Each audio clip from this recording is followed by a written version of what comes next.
Hi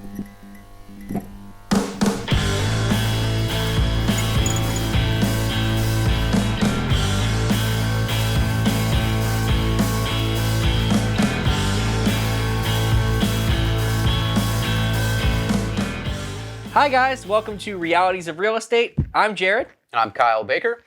And we are on a show right now that goes over the realities of what happens in the real estate market behind the scenes. We also tap into myths and try to myth bust anything that's not necessarily true, and bring in local experts like Kyle here on different areas of real estate such as inspections, painters, handymen, lenders, etc.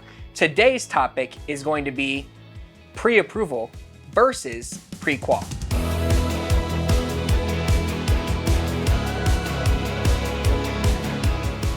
Let's get started. In the real estate world, there's a lot of different names for what are essentially the same thing. However, with pre-qual and pre-approval, it's really kind of some trickery. I think this might be the first mythbuster that we do. Yes.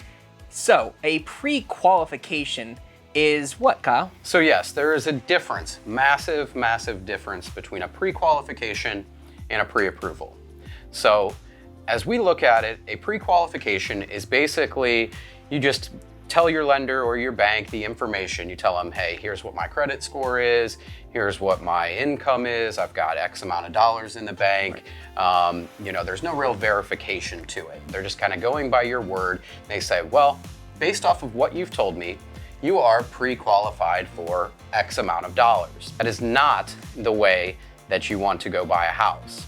No. So the difference of a pre-approval is we are going to run credit. We're going to gather your income documentation, your asset documentation, right. Do a verification of employment, make sure that everything that you have supplied meets that box or the different options, and pick the right loan program for you. So it's a much more deep dive into your finances, and then again, making sure that the affordability is there and that you're comfortable with the monthly payments, your down payment options, closing costs, and everything. So much more deep dive into your finances. So a couple things come to mind for me on this topic, and I want you to kind of piggyback off. Okay.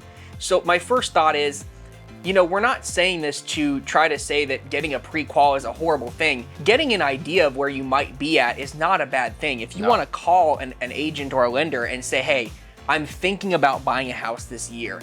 Here's where my numbers are at. What do you think? That's not a bad way to start the conversation. That said, before you go shopping, I think we both can agree, then it's time to get pre-approved. 100%. Run that credit, get true numbers, and get started. The other thing that I'm thinking here is, with a pre-approval, sometimes as a new consumer or somebody that hasn't been in the loan process, you might think that your income is X and really it's Y. A perfect example that we work a lot with is the medical industry. A lot of nurses work either all kinds of different shifts or hours that are different pay rates, or they're considered full-time, but it might be 36 hours instead of 40, which doesn't seem like a big deal to a consumer, but on paper, that's 16 less hours, you know what I'm saying? So per month. Right. And then if you're not able to qualify that income, what they think they can afford might be different. Right. And for other nurses, and that's just one specific example, their income differential might very well make up for the difference, but we would rather not send them out thinking they can afford. Right. I mean, you don't want to say, okay, well, if we know, we work with enough medical professionals for that example to know what their shifts are going to be, the differentials and, nighttime shifts as opposed to, working overtime and stuff like that. So that is why it's very important to send us your information. Let's take a look at your pay stubs. Let's take a look at your W-2s and really break that down because that's going to maximize your pre-approval and may be able to put you in the budget that you actually want to be in. Correct.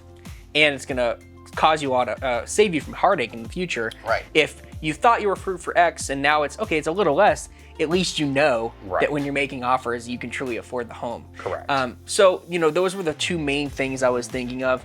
And the third being just that getting a pre-approval is not only to provide safety for the seller, but don't you want to know exactly, a range of where your numbers would be? You would think. Yeah. You would think you'd want to be comfortable and know, hey, I'm going to need X amount of dollars for this. I've already gone over it with my lender. I know what my down payment is, what my monthly payment's going to be, what the closing costs are going to be.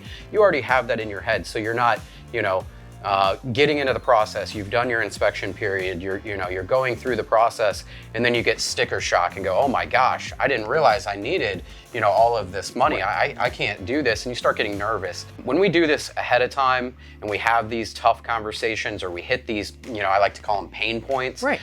You go over these, you know what to expect, and that makes the process, which is a normal, stressful process. Correct. It can be a heck of a lot more fun, more enjoyable. You know what you're getting into, and you're comfortable. And that's what we're trying to do. I love it. The final note, and this is kind of off the cuff, it wasn't planned for the video, but it's something I do want to cover. Okay. We get this question a lot, and I think it fits this video quite well.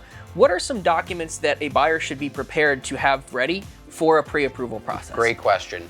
So the main documents that we look at everybody as an individual. So it depends on if you're a salaried employee, an hourly employee, commission, bonuses. We want to look at your situation and then go based off of that of what we need. I don't just tell tell everybody that I need the same documents. Right, like you don't need, business forms as far as a profit and loss statement from somebody that works for the company. Correct. Whereas if you're the company owner, you need them. Correct. Right? So the typical things of what we want to look for is 30 days of pay stubs, 2 months worth of bank statements, the last 2 years of W-2s or tax returns, 1099s, whatever it may be. Having a valid ID is important. So those are the main things that you want to focus on, is just those income and asset statements, again, to give us the ability to say, hey, looking at this, here's where your income is, here's what you can afford to put down. We know, hey, they're prepared, they're ready to go. Get out there, get that real, dedicated search and individualized search going for them, because you don't want them out there shopping for a house they can't afford. It's very hard if you walk into a house and you say, man, I love this. This is beautiful, everything I could think of. And then you find out, well, I can't afford this. It's tough to go to a different house and after you've seen everything you wanted, and it's just a psyche thing. Your mind can get discouraged and you kind of screw up your process. So we want to do all this stuff up front before you step foot in a property. And again, I use this word a lot, and that's comfort, and making sure that you're comfortable throughout the process. Great answer. I'm sorry to throw that at you, but I think No, you did a good job. It was a great question. All right, guys. So if you have any specific questions, or if you're just looking to tap into the buying process, a pre-qual might be for you. If you're looking to get started right away, pre-approval is the way to go. That's kind of our too long, didn't read version of the video. That being said, if you guys got some value out of today's video, we would love if you guys would give us a comment below, and you can reach out to either one of us, either individually or together, via our phone or email at the end of the video. And yeah, don't forget to like, comment, share, subscribe. The more information, the more times you share this, the more people that see it, the more people we can help. Absolutely. So thanks for tuning in, guys. Thank you.